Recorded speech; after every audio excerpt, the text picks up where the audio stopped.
This is a Broncolor Primo Head. You use them with a older Broncolor pack.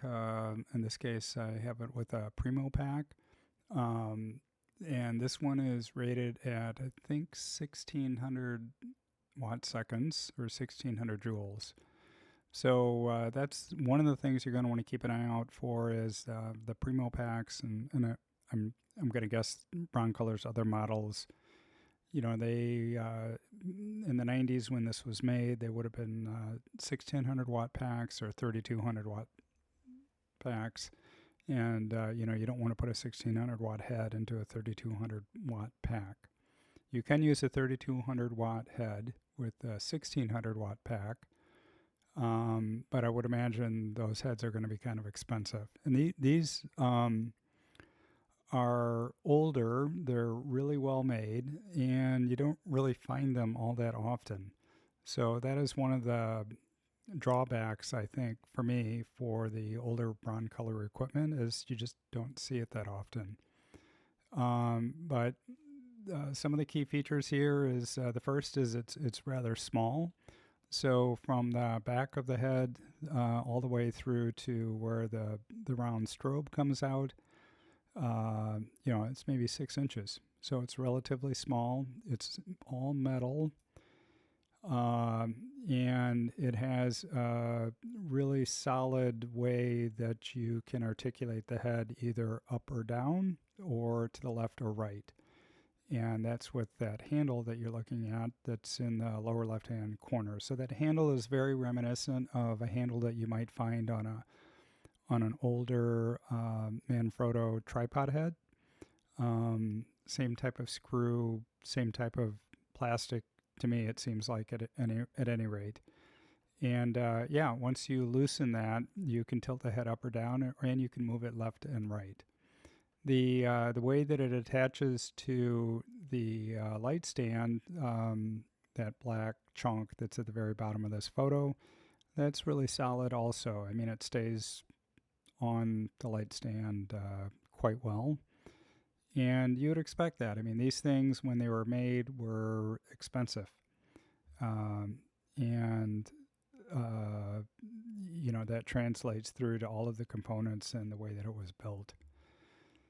And it even translates through to the cable that you see coming out of the back of the head that then connects to the pack. So that is made from a really nice grade of cable, gauge, I guess you would call it. And the coating or the rubber that's on the outside is very soft, so it makes it quite easy to coil and store and all that kind of stuff. I'll talk about the cable in a little bit later. The one thing that's interesting about these heads is the way that you attach modifiers to them. So a modifier could be a speed ring, it could be a reflector or a beauty dish. Those are the kind of things that I use. And there are two notches on the front of this. One is on the left at 9 o'clock, and the other is a bigger notch on the right at about 3 o'clock. It's hard to see the one on the right because, it's white, but the one on the left has actually got a chunk of silver metal. And what you do is you line up some tabs that are out on the outside of, let's say, a round speed ring, and you just have to look for a Broncolor speed ring or a Broncolor reflector. And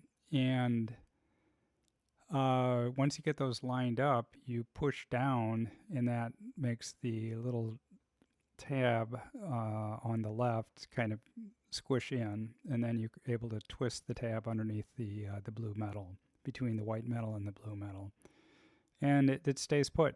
So I would imagine you could use a fairly large modifier on this and not have to worry about it coming undone as long as you were securely rotating it in.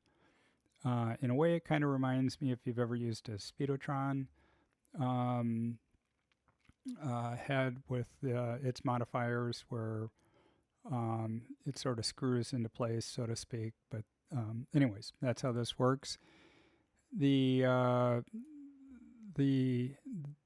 I think these heads would have had like a plexiglass shield over the flash tube, like a dome. And you can sort of see that here at 12 o'clock and maybe at close to 9 o'clock, there is these metal, let's see,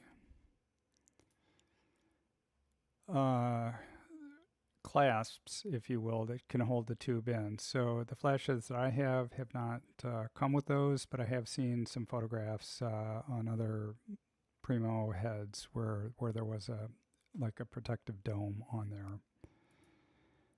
There is an on-off switch on the back. That just controls whether you want the modeling light to be turned on or turned off. There is a fan that's in it. I think the fan is always on. I don't think that is impacted by the on-off switch. Here's a different way to take a look at the articulating head. So you can see that it tilts back and it's going to tilt forward. And what's a little bit harder to show is that it actually tilts to the left or to the right without having to loosen it from the light stand. Here is an extension cable. This does not come typically with the head, but it gives you an idea of how the flash head connects to a pack. And this is kind of a better photo. It's sort of I'm used to the connectors being round, so on Speedotron or Profoto or Dynalite, they're kind of a round plug that you put into the pack. These are more rectangular. They're very securely in once you get them in, so I don't think there would ever be an issue on arcing or getting accidentally shocked. And yeah, it's kind of a cool feature, but that's just how Broncolor has decided to do it.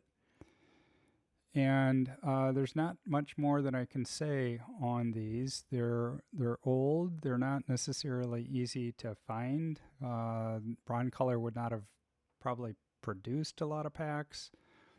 And it could also be the case that people that do have the Broncolor packs are they don't want to sell them. So there's not a lot of them typically available used. I've been looking for a long time to get Broncolor heads and Broncolor packs, like at least 5 years. And this is the first time that one came up locally at a price that I thought was fair. So I'm super happy I have them. They work great. And if you can get these at the right price, then yeah, go for it.